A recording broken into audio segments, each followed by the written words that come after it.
அந்த புறா தன் உள்ளங்கால் வைத்து இளைப்பாற இடம் காணாமல் திரும்பி பேழையிலே அவனிடத்தில் வந்தது.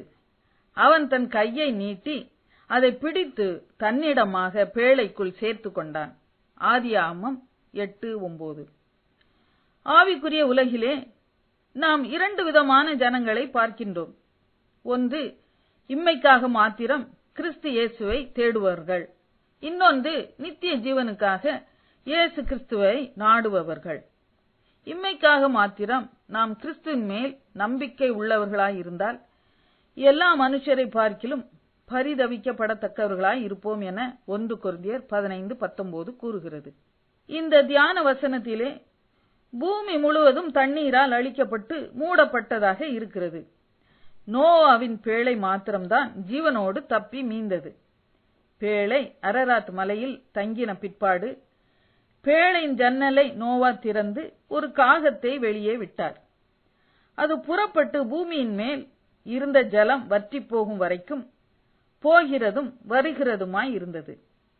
அதற்கு பூமியின் மேல் தான் நாட்டம். பேழையை தனக்கு சாதகமாக பயன்படுத்தி கொண்டது. பேழையிலேயே தங்கி இருக்கவோ அல்லது தன்னை அழிந்து போகிற தன் இனத்திலிருந்து பிரித்தெடுத்து தேர்ந்தெடுத்த நோவாவின் மேல் அன்பு கூறவோ சிறிதும் விருப்பமில்லை. பேழைக்கு வரும், பின் போய்விடும். அது எந்த செய்தியையும் நோவாவுக்கு அறிவிக்கவில்லை. நோவாவோடு அது தொடர்பு கொள்ளவில்லை. ஆனால் நோவாவினால் வெளியே விடப்பட்ட புறாவை பாருங்கள். அது பேழையை மாத்திரம் தேடி வரவில்லை. பேழையிலே நோவாவை தேடி அவனிடத்தில் வந்தது. தன்னை தேடி வந்த அந்த புறாவை அவன் தன் கையை நீட்டி மார்பில் அணைத்து தன்னிடமாக பேழைக்குள் சேர்த்து கொண்டார். நான் பூமி மீதெங்கும் அலைந்து திரிந்தேன். அங்கு உள்ளங்கால் வைத்து இளைப்பாற எனக்கு இடமில்லை. உம்மில் தான் எனக்கு இளைப்பாறுதலை காண்கிறேன். இந்த உலகமும் வேண்டாம், பேழையும் கூட வேண்டாம், நீர்தான் எனக்கு வேண்டும் என தன் பார்வையால் செயலால் சொல்லாமல் சொல்லி நோவாவின் கரத்துக்குள் அடங்கி இருந்தது. தன்னை தன் இனத்திலிருந்து பிரித்தெடுத்த நோவாவில் அன்பு கூர்ந்தது. முதலாவது தேவனுடைய ராஜ்யத்தையும் அதன் நீதியையும் தேடுவோம், அப்பொழுது இவைகளெல்லாம் உங்களுக்கு கூட கொடுக்கப்படும்.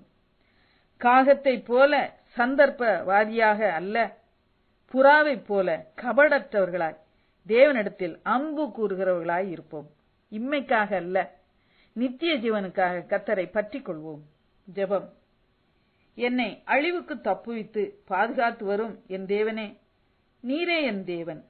உம்மையே நான் நோக்கி பார்க்கிறேன். நீரே என் சந்தோஷமும் நீரே என் ஜீவ ஊற்றுமாய் இருக்கிறீர்.